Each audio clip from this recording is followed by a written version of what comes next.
आप देख रहे हैं रेड अलर्ट रजत अवस्थी के साथ बड़ी खबर का बड़ा विश्लेषण इम्पैक्ट भारत टीवी पर। नमस्कार दोस्तों, रेड अलर्ट में आपका स्वागत है। मैं हूं रजत अवस्थी, आप देख रहे हैं इम्पैक्ट भारत टीवी। आइए शुरू करते हैं आज की बड़ी खबर का विश्लेषण। तुर्की और सीरिया में भूकंप आए करीब 80 घंटे हो गए हैं, लेकिन अभी भी मलबों में शवों के मिलने का सिलसिला जारी है।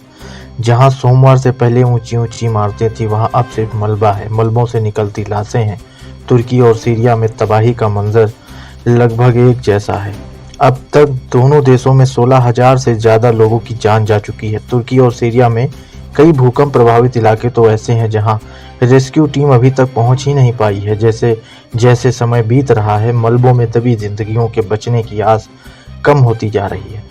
बर्फबारी और भीषण ठंड के चलते हालात और मुश्किल हो गए हैं। तुर्की में भूकंप प्रभावित गाजियाटेप शहर में लोग सबसे ज़्यादा खौफ में है। यह शहर भूकंप के केंद्र से सबसे करीब था। ऐसे में लोगों ने यहाँ से पलायन शुरू कर दिया है। जो लोग किसी वजह से शहर नहीं छोड़ पा रहे थे, उन्होंने अब मॉल, स्टेडियम और मस्जिद में शरण ले ली है। तुर्की का हताय शहर सीरिया बॉर्डर से लगा है। यहाँ सीरिया से आए करीब 5 लाख शरणार्थी रहते हैं। भूकंप से हताय को काफ़ी नुकसान पहुंचा है। यहाँ भूकंप के चलते सड़कें तबाह हो गई हैं। इतना ही नहीं, प्रांत की राजधानी में स्थित एयरपोर्ट को भी नुकसान पहुंचा है।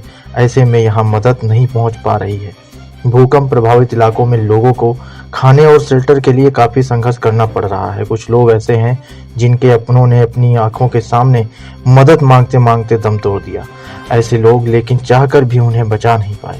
तुर्की के हताय में सोमिर कोवन ने बताया कि उनकी भतीजी, भाभी और भाभी की बहन मलबे में दबे हैं और उनके बचने की उम्मीद अब नहीं है। वे कहते हैं, हमने उनसे बात करने की कोशिश की लेकिन ये जवाब नहीं दे रहे हैं। हम मदद के लिए इंतजार कर रहे हैं लेकिन 48 घंटे बाद भी हम तक मदद नहीं पहुंची। अल जजीरा की रिपोर्ट के मुताबिक हताय के रेहान अली में रहने वाली 2 महिलाओं ने बताया कि वे 7 साल पहले अपने बच्चों की सुरक्षा के लिए सीरिया से भागकर यहां आई थी।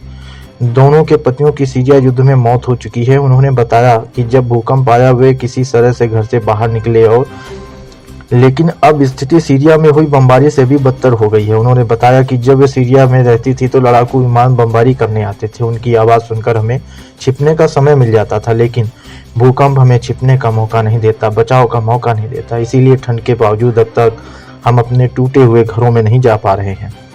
हम पेड़ के नीचे ही रह रहे हैं और आग जलाकर खुद को ठंड से बचाने की कोशिश कर रहे हैं। महिलाएं कहती हैं, अब हम फिर से बेघर हो गए हैं। पिछली 2 रातें कुर्सियों पर बैठकर बिताई हैं। ठंड की वजह से 1 मिनट भी नहीं सोए।